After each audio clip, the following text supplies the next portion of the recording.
Mayor Brown, thanks so much for taking the time to be with us this morning.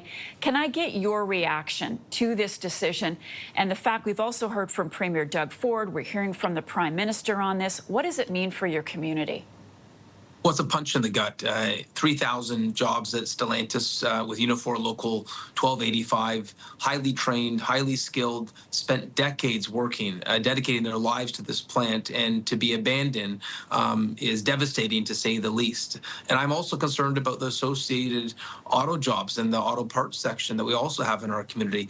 This is going to sting. You know, Trump has made it very clear he's going after Canadian jobs, going after the Canadian auto sector, and this is an example of that. And we can't take it lying down. We need to push back. We have a U.S. administration that is trying to take our jobs and take our prosperity.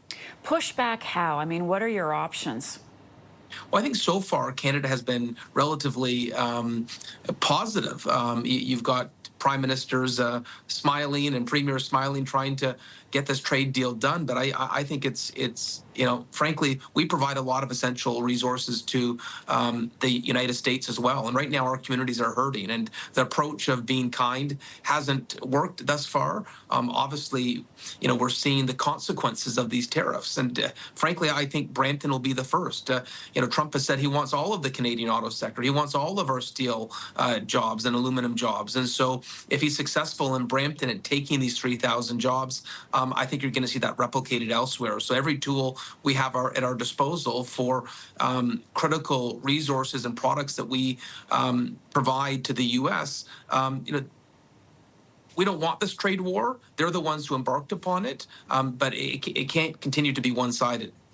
So CTV got a statement from Stellantis, and they said, we're going to move one model from Canada to the U.S. We've been in Canada for over 100 years. We're investing. We're adding a third shift to the Windsor assembly plant to support increased demand of all versions of the Chrysler Pacifica and the new six-pack powered Dodge Charger Scat Pack.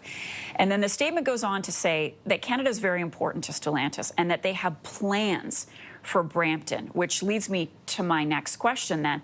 Are you hearing from Stellantis as to what they intend to do in Brampton?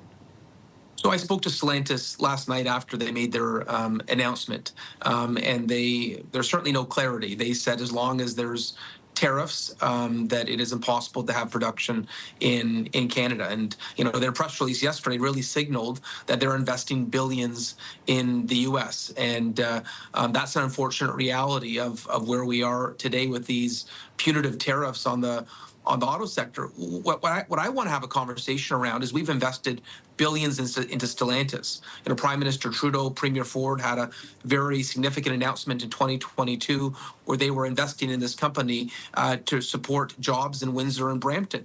What's happened to that investment? What legal, you know, what legal options does Canada have for the investments and equity that we put into this company? You know, you can't simply leave town and say you might come back one day. You know, we need more certainty than that. Mayor Patrick Brown, he is the mayor of Brampton, Ontario. Again, we really appreciate your time with us today as we continue to follow fallout from this story.